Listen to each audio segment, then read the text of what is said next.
Peace, love, blessings. This is Misty Moon from Misty Moon Wellness for Women, your certified sacred woman practitioner, holistic health practitioner, yoga instructor, and health coach.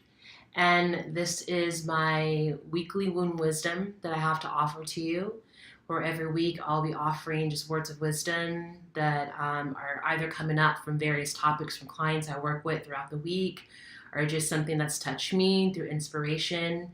And today's topic is on healing the womb.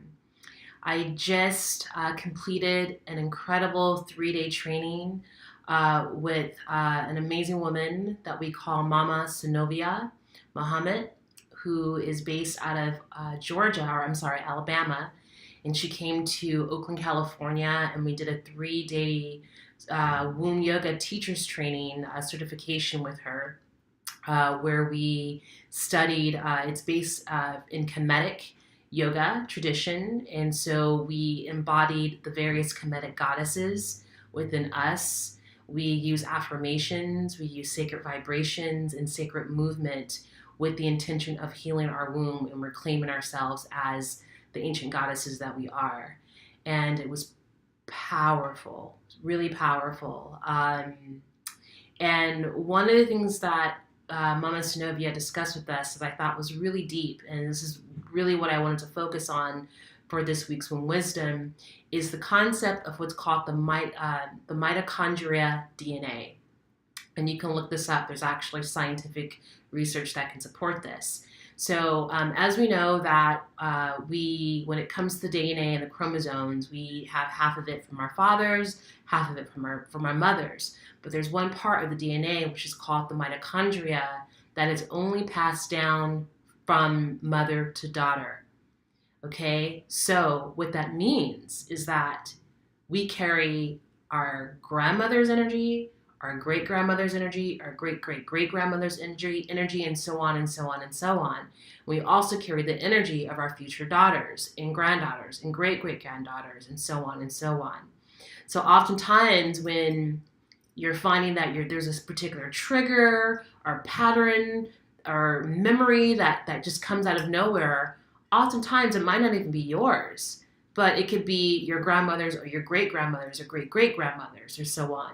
So especially as melanated women, and again, we're not excluding the races, but I'm speaking on behalf of myself, which is an African-American woman, African descent, and for our culture, our people, we were taken away from our land. And this is for all cultures that have experienced genocide in some way or another. But again, I'm speaking from my experience, that my people were ripped away from their land. We were raped. We were thrown on a ship.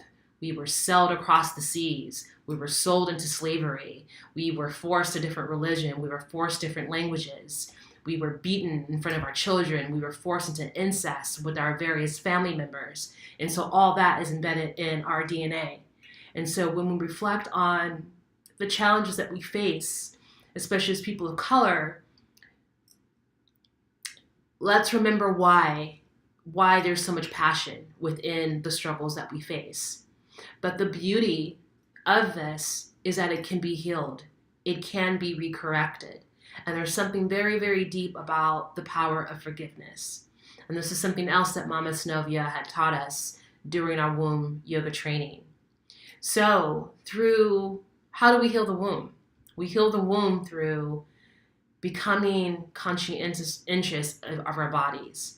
Our womb is a physical and it's a spiritual place. It's physical in the sense where we have our ovaries, our cervix, our uterus is there, the bladder, the lower intestines, that's all connected to our womb area. On an energetic level, this is called the Hara Chakra. The color is orange. This is where we conceive ideas, in addition to conceiving babies, but we conceive ideas. This is where we dream. This is where we begin the manifestation process in this area. So if we're blocked from poor eating, attracting poor relationships, just having sex with whoever, from wearing tight clothes, from the thoughts that we think, from the low vibrational music that we listen to, all that blocks our womb center.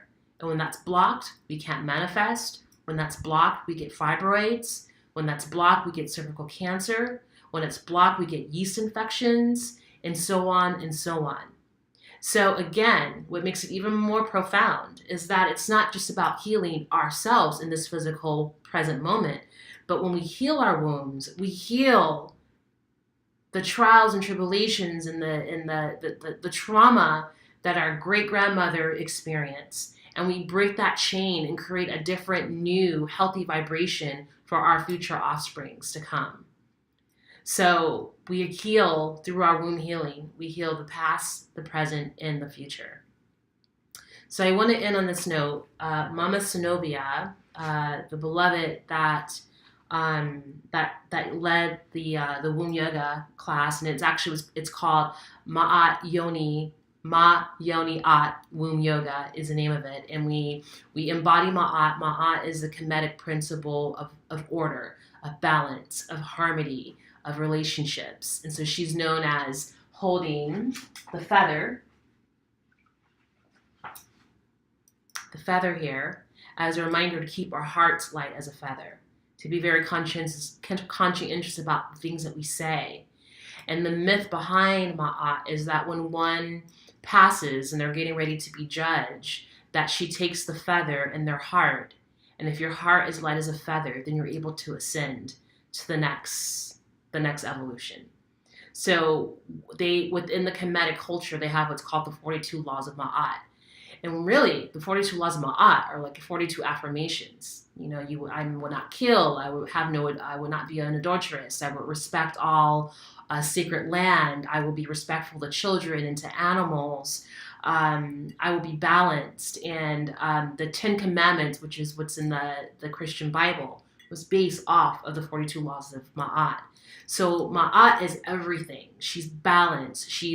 That's what we're trying to create in our lives, is balance. So that's why this particular womb yoga tradition is named after her, because through all the movements we do, through the breathing, even when we inhale and exhale, we call it the Ma'at breath, because we want to embody balance in our lives.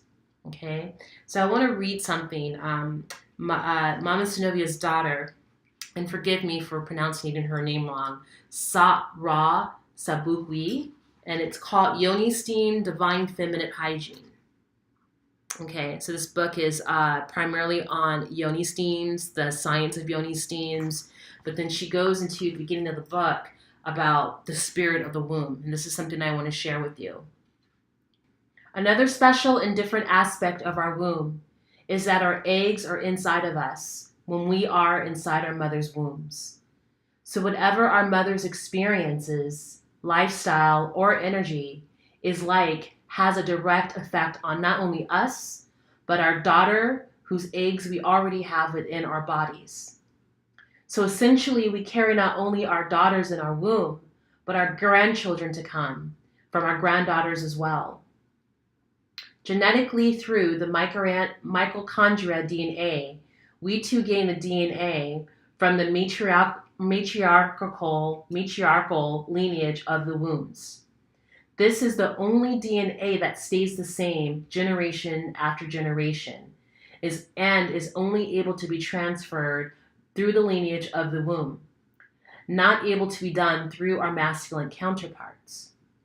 So when you wonder why something is happening to you that is beyond your control, it might not have anything to do with you, but may essentially stem from the experiences of your mother or grandmother while you were in her womb, or those womb of your lineage that came hundreds of years before you.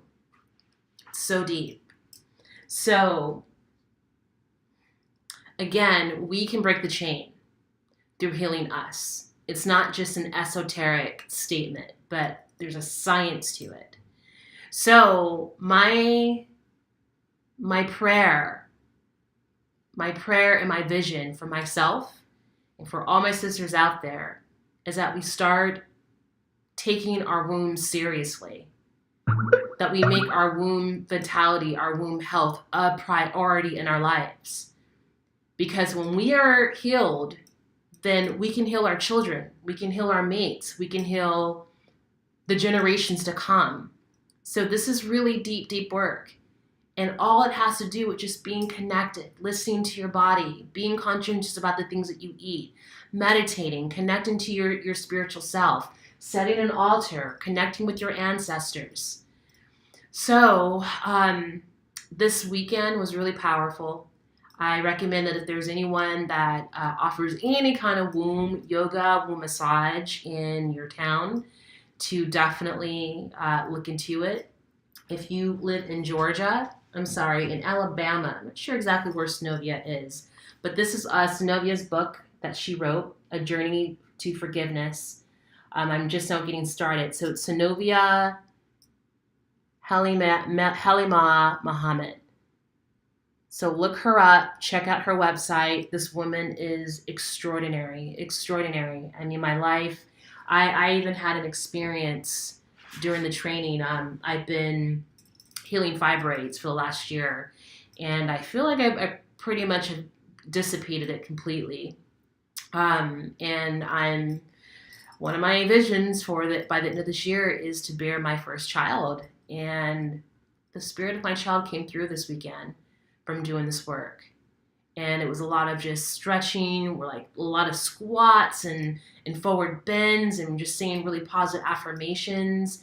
And just through those words, through the movement, I felt my womb shift.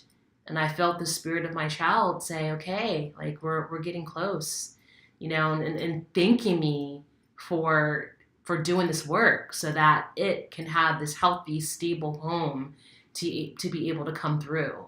So I can't stress enough of how deep this work is.